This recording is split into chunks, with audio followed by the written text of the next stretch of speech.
All right, let's dive into one of the most surprising turnarounds in American presidential history. We're talking about Chester A. Arthur. Here's a guy who took office with pretty much nobody trusting him, and yet he ended up championing a reform that you would have bet your life he'd be against. And this quote from publisher Alexander McClure, wow, it just nails the whole paradox of his presidency. No man ever entered the presidency so profoundly and widely distrusted, and no one ever retired more generally respected. I mean, how does that even happen?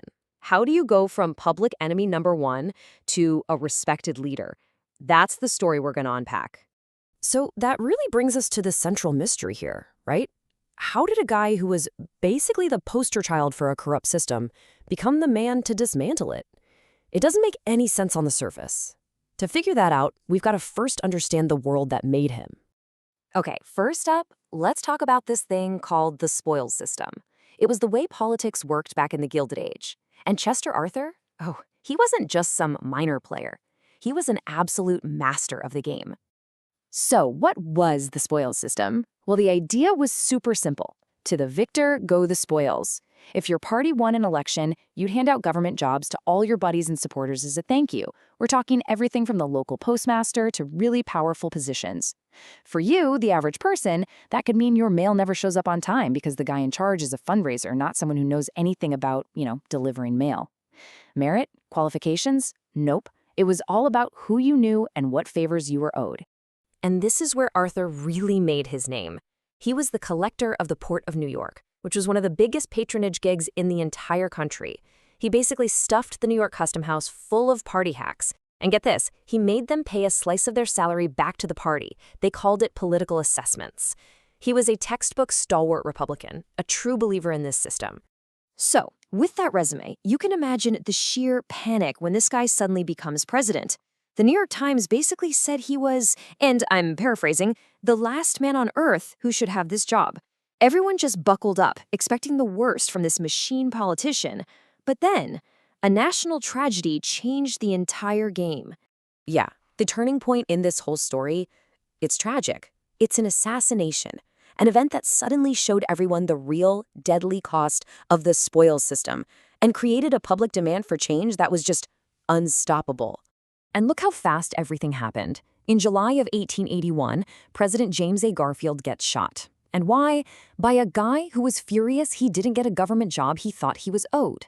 2 months later, Garfield dies, and suddenly Chester Arthur is president. The public is outraged. Then, just over a year later, in the November '82 midterms, the Democrats run hard on reform, and they win big. The political pressure on Arthur was just immense. Garfield's assassination just completely flipped the script. The spoils system wasn't just some abstract, corrupt thing anymore. It wasn't just inefficient. No, now it was dangerous. It was a system that could literally get a president killed. And the American people were just done. So faced with all this pressure and this brand new political landscape, President Arthur does something nobody saw coming. He completely changes course. He actually backs a huge new law that was designed to destroy the very system that put him in power. And that law was the Pendleton Act of 1883. It was built on 3 really simple but totally revolutionary ideas. First, merit-based exams. You had to pass a test to get a government job. It was about what you knew, not who you knew. Second, job protection. It was now illegal to fire someone just for their politics, and you couldn't demand those salary kickbacks anymore. And third, bipartisan oversight. They set up a civil service commission to make sure everyone actually played by these new rules. Now, look, signing a bill is one thing, but what absolutely stunned everybody, especially his old cronies, was that Arthur was serious about it. He actually enforced it. He put well-known reformers on the new commission. I mean, these were literally his old political enemies. And by putting those credible people in charge, he made sure the law wasn't just for show. He ensured it would actually work. So what happened? What was the legacy of this totally unlikely reformer? Well, the impact was huge. You could see it right away. You could measure it. And honestly, it's still with us today. Let's just look at some numbers. Take the post office. Back then, it was the biggest part of the federal government.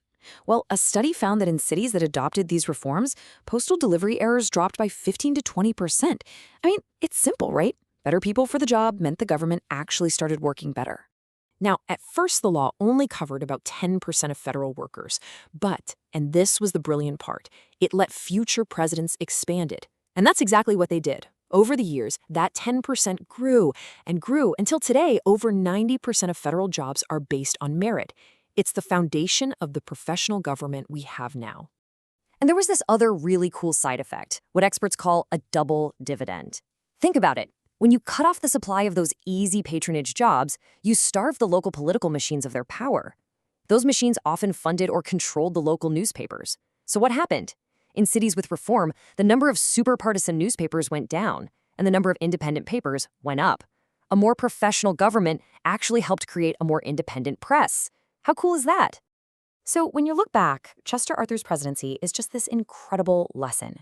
It showed that a leader, even one who came from the absolute murkiest parts of the political swamp, can rise above it all and do the right thing. His shocking pivot toward reform really did build the foundation for the more professional, more accountable government we expect today. And all of this leaves us with a really big question, one that we are still wrestling with today. The Pendleton Act gave us this idea of a neutral, expert civil service. But where do you draw the line? How much of the government should be run by neutral experts, and how much should be under the direct control of the politicians we elect? It's a tough balance to strike, and it's a tension that Chester Arthur's surprising legacy forces us to think about even now.